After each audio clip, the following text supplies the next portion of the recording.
नमस्ते. मी Sharad Sitaram Patil. Shri Siddheshwar high school तुर्ची या शैक्षणिक संकुलामध्ये सहाय्यक शिक्षक या पदावरती कार्यरत असतो. या ठिकाणी आमच्या विद्यालयाने एक नवीन उपक्रम विद्यार्थ्यांसाठी सुरू केलेला आहे.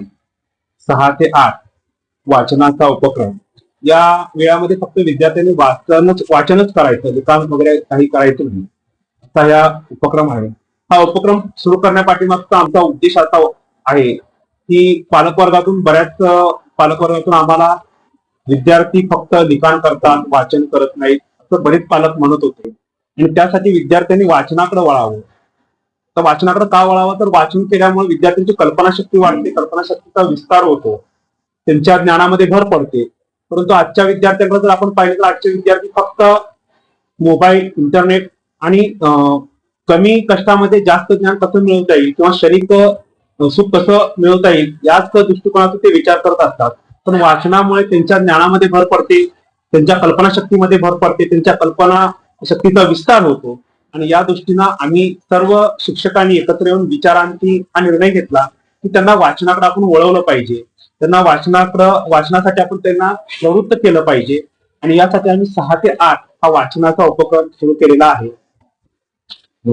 तर आमच्या शाळेच्या ज्या काही पुढच्या संकल्पना आहेत किंवा नवीन संकल्पना त्याविषयी विरोधात सांगतो. बरोबर. नमस्कार, माझं नाव उमेश रमेश हिरळ, सहाय्यक शिक्षक सिद्धेश्वर हायस्कूल तुर्ची, तालुका तासगाव, जिल्हा सांगली. आपण पाहतोय या 21व्या शतकामध्ये जे डिजिटल युग आहे त्यात मुलं जे आहेत ती मोबाईल मध्ये गुरफटलेली आहेत. अनेक पालकांना जाणवत असेल, थोडा काही अभ्यास आला, एखादी गोष्ट मुलांना हवी असेल, त्याचं उत्तर हवे असेल, तर आज मुलं मोबाईल, चॅट जीपीटी, एआयचा वापर करत आहेत. मान्य आहे 21व्या शतकामध्ये एआयचा वापर केला पाहिजे, पण जी शालेय पुस्तकं आहेत किंवा अवांतर पुस्तकं आहेत त्यामधील जे काही ज्ञान आहे ते तुम्हाला वाचनानेच मिळू शकतंय.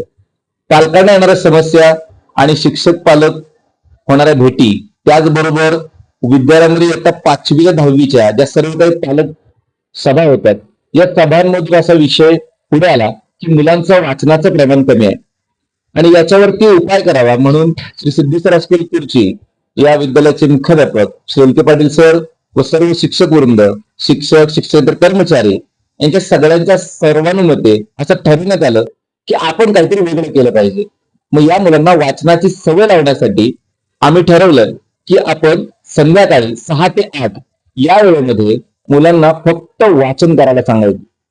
आता हे राबवायचं कसं, तर त्यासाठी शाळेचे जे व्हॉट्सअप ग्रुप आहेत त्याच्यामध्ये बरोबर 6च्या आधी 5 ते 10 मिनिटं एक मेसेज येतो. त्याच्यामध्ये आम्ही भोंग्याचं म्युझिक सुद्धा लावलेलं आहे की जेणेकरून तो बघितल्यानंतर, तो आवाज ऐकल्यानंतर मुलं त्या ठिकाणी अलर्ट होतील आणि ती मुलं 6 वाजता बरोबर वाचनाला बसतील. आता ही मुलं वाचतायत तर काय वाचतायत त्याचा आढावा घेण्यासाठी 2 गोष्टी चालू केल्या.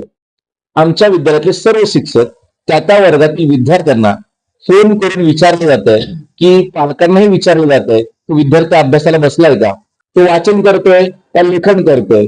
एवढंच नाही तर विद्यालयातील शिक्षक घरोघरी जाऊन अचानक भेटी सुद्धा घेत आहेत, ज्याच्यातून खरोखरच मुलगा अभ्यासाला बसलाय का, तो कुठे बसतोय, तो नक्की काय वाचतोय याचा सुद्धा आढावा घेतला जातो. त्याचबरोबर दुसऱ्या किंवा तिसऱ्या दिवशी जेव्हा मुलगा शाळेमध्ये येतोय त्यावेळी त्याला विचारलं जात आहे नक्की तू काय वाचलंयस, कोणत्या विषयाचं वाचन केलंय. या सर्वातून उद्देश फक्त एकच, मुलांचं वाचन सुधारलं पाहिजे, मुलांच्या ज्ञानात भर पडली पाहिजे. आणि मुलांचं वाचन जर सुधारलं तर आपोआपच मोबाईल पासून सुद्धा मुलं वंचित होतील, वेगळी होतील, अभ्यासाला लागतील आणि एक शिस्तप्रिय अभ्यास होईल. कारण शाळांमधून फक्त ज्ञान नाही तर शिस्तही मिळाली पाहिजे आणि संस्कारही झाला पाहिजे. हा वाचनाचा संस्कार मुलांच्या शैक्षणिक प्रगतीमध्ये प्रचंड मोठं योगदान देणार आहे असं आम्हाला वाटतं. धन्यवाद.